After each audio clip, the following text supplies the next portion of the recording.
for joining, friends. We have Catherine back. We have this Joseph Klotz copy violin. Poor thing, the varnish is kind of chipped off, but that's for you to see.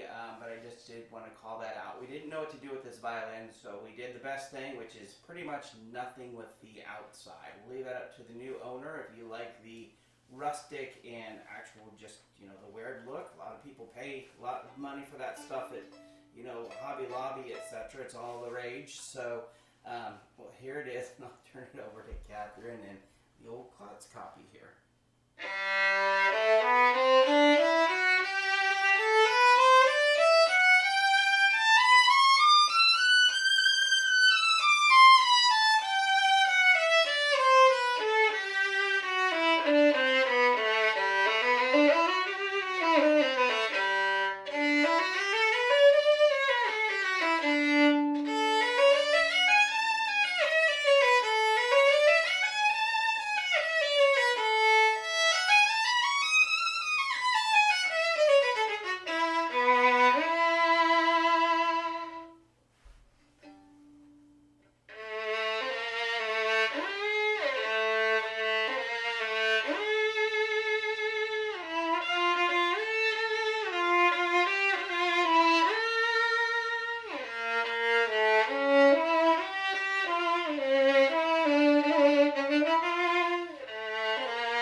It has such a great sound, and you wouldn't expect a sound like that out of, an instrument that might not look the way that it sounds, if that makes sense.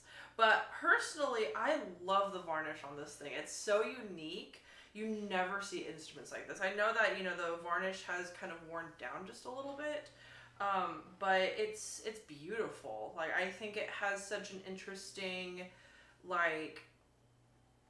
almost camouflage. I'm thinking of the camouflage that the army uses, and I just think that for such an interestingly designed instrument, it also generates such a fantastic sound. It gets that raw, energetic, vibrant violin sound out of it. And it's also a little bit more on the skinny side. My shoulder rest will fit comfortably on, a typically sized instrument, but it is kind of slipping around just because the bottom is a little bit skinnier. And so I was thinking that the sound wouldn't be as projective because of the smaller instrument.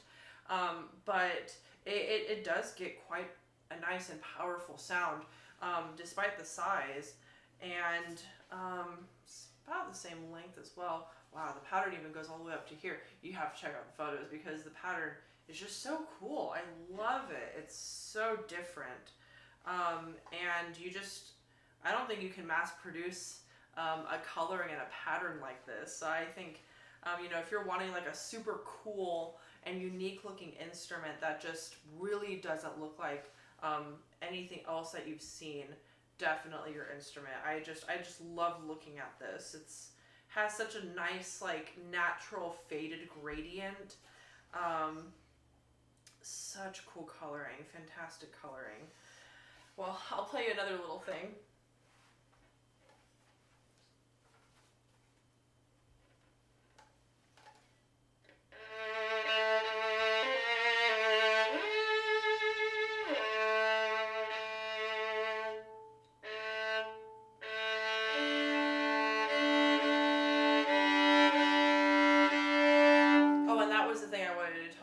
Lovely shift feel. You could just really zoom up, shoot up. It feels great to shift on this thing.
Dynamic range on this one.